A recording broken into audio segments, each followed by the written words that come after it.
That's right.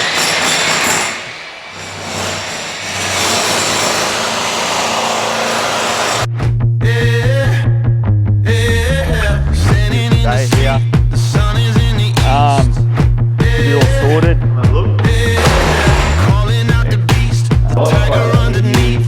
Really good example of aligning. That's for now.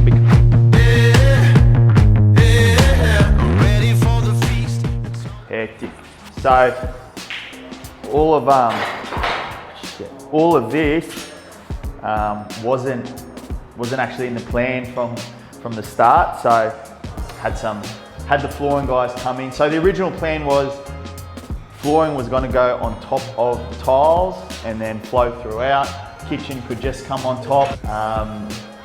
Had two different flooring guys essentially not on the same page, and the guys who were laying the floor said, no, we're not going to lay it on top of the tile. So long story short, had to drop everything. Friday, had a lot of plans on Friday, had to drop it all and sort of come up with a plan to remove this in time for the flooring to get laid today, which was our original plan. So the whole point of, renovation for, investing, and because it's an investment property, every day that the renovation exceeds the time is essentially money out of my pocket without money coming in. So it's very, very vital that you've got buffers each side of your renovation.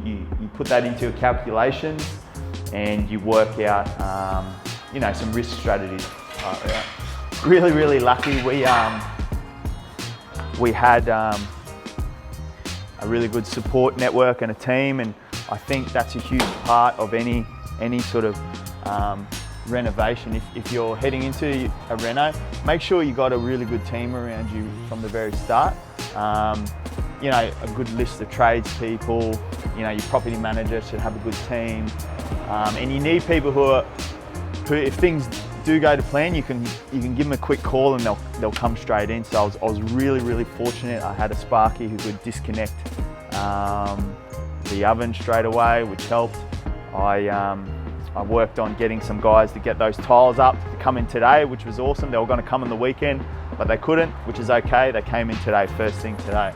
And I think it's huge to be able to lean on other people within a network that can get the job done if it doesn't go to plan, because as I've always said, renovations you see on TV, like everything sticks to a timeline and all those sorts of things, but a lot of those people do it full time, and they've also got huge budgets, and television networks also raise capital for them as well. But if you're the average person, like a mum and dad or a young person, or like me, just having a crack, it's really all about making sure risk mitigation is in place, and you've got strategies to help you if things do blow out, because as I said, it rarely ever goes exactly to plan, and that's why I'm trying to help and educate and serve others to show it doesn't go to plan, but you can easily fix it just by having good support around you and some good strategies in place. So as always, preparation is always key. So we'll let old mate get that all sorted. Man, it's loud. It was loud, eh? Far out.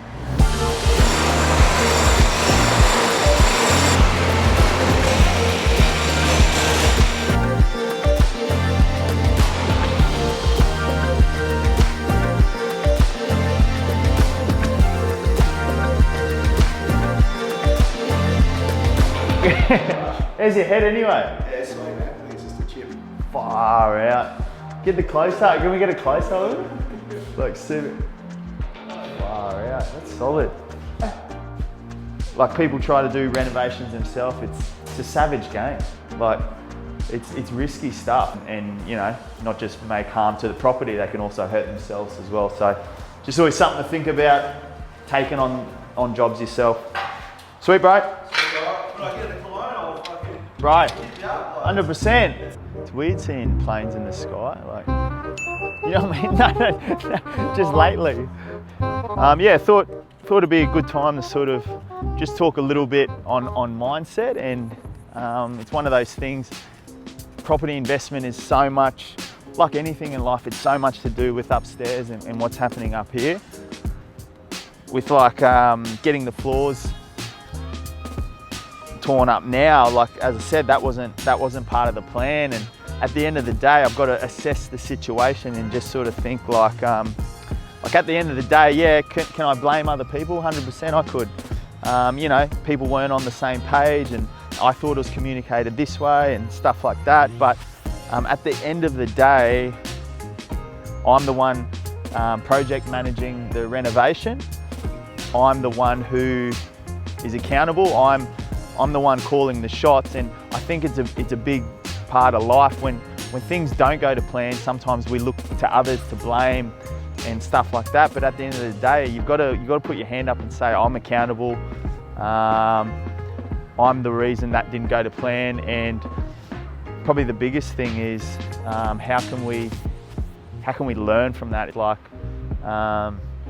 what lesson do I take away from that mistake? And I think failure is only a true failure if you keep doing it over and over. Like there's no, in my eyes, there's no such thing as failure. It's like you either win or you learn.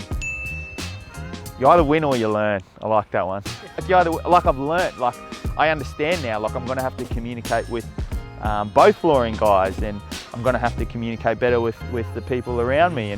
And luckily I had those strategies in place, which, you know, it's back on track, it's all good, moved on. But yeah, not just in renovation, I think in life, like don't, if something doesn't go to plan, assess it, think, okay, if it was my fault, don't blame others, like take it on the chin, cop it, and yeah, that was my fault.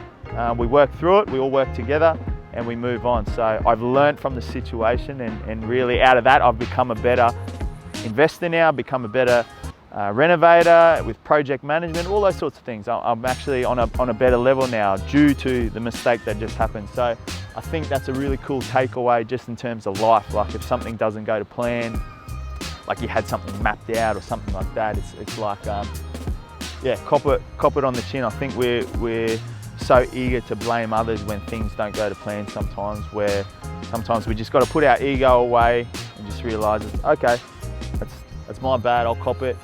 I was in charge, so and I'll make it work as well. So you either win or you learn. The message of the day. Hectic. What about the scenes? Fuck.